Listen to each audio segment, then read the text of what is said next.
Do you remember your first car? Yes, I do. Okay, tell us what type of car you had. I know you had a lot, didn't you? I know you I had were a in the couple of cars. country, a lot of siblings. So tell me what your first car was. My first car was a Buick Veranza. A what? A Buick Veranza. Does that look like an Oldsmobile? It might have been an Oldsmobile. But it was either an Oldsmobile or a Buick Veranza. Okay, so how did you feel whenever your parents purchased that car for you? Okay, so it really wasn't a purchase. It was my mom's car, but I started driving it. Okay. She had a Cadillac, and I think my dad had a Lincoln Town car. Okay. And so there were 3 cars in the yard. So pretty much, it was by default my car. Right. Okay. So you were thankful for that car, weren't you? Oh my goodness, was I? Right, because now you could drive Yes. to wherever you wanted to go. Wherever I wanted to And go. you didn't need to ask your parents. Mm-hmm. Okay, so I remember my first car. It was, I think, a 87 or 88 Pontiac Sunbird with rust on the bottom. And it was a blue. Now, blue is not one of my favorite colors, but I of course I didn't tell my parents that, right? Uh-huh. I was so excited, right? And I got that car in college. Yeah. So the thing is, even though it had rust on the bottom, and it was blue, I was still able to, if I needed to go to Walmart or leave the dorm or whatever, I had it. And so I was very, very thankful. So whenever we were able to now purchase a vehicle for our daughters, 15 and 16, I was ecstatic. Yeah, I was. We were going to surprise them we were gonna surprise for them. Christmas. Exactly. So we had a budget because, we don't have car payments. So we said we're not going to purchase a car for the girls and have a car payment. It's going to be cash. Our limit, our budget was $5,000 in cash. But the Spirit told me. Go ahead now. Spirit told me, just don't surprise them. Yeah. Just get some mention it. Yeah, get some feedback. Get some feedback. So remember when we did, it was it Christmas Eve? I think it was Christmas Eve. Yes, it was Christmas Eve. It was Christmas Eve. We had all of our old girls sit down, even the younger ones in middle school. So we showed the car to the 2 oldest girls. Yes, we 16 did. and 15. Silence. Whoa. What a response. Silence. So then I think the initial response was silence, but it was kind of like side-eye silence. Side-eye silence. One was smiling, the oldest one was smiling, and the next to oldest was just like, whatever. So the comments that we got was, oh, I wouldn't be caught dead in that.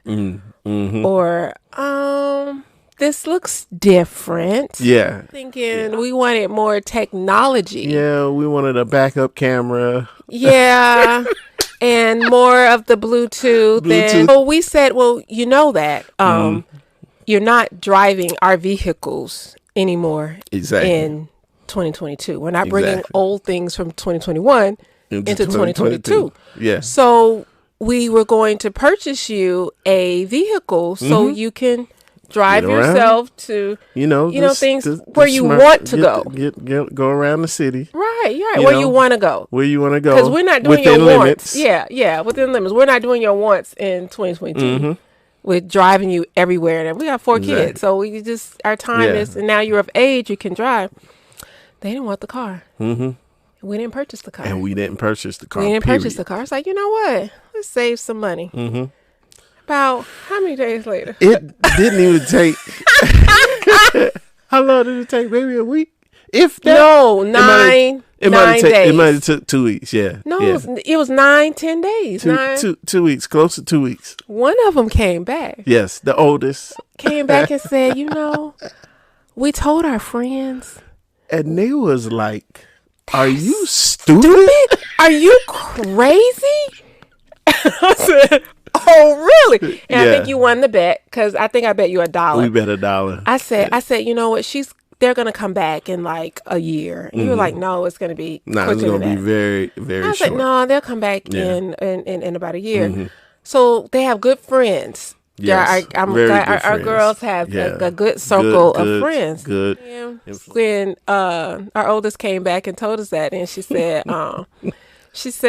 well, I've been praying and praying that the car is still available. I said, no, it's not. It's not available. I said, so you don't have to pray for that You don't anymore. have to pray for that. You don't have to pray for that. It's matter of not fact, available. the price just went down. It just went down. We had a limit of $5,000. You have Now it's $4,000. Yes, exactly. Now you're about to get a hoopty. Yes. And yes. she looked like she was about to cry. Yeah. But she Eyes said, got watery and everything. she said, I understand. I understand. So she said, so I don't have a car now to go to like the mall or you made that choice. We told you in 2021 that you weren't driving my vehicle ever again. Yeah.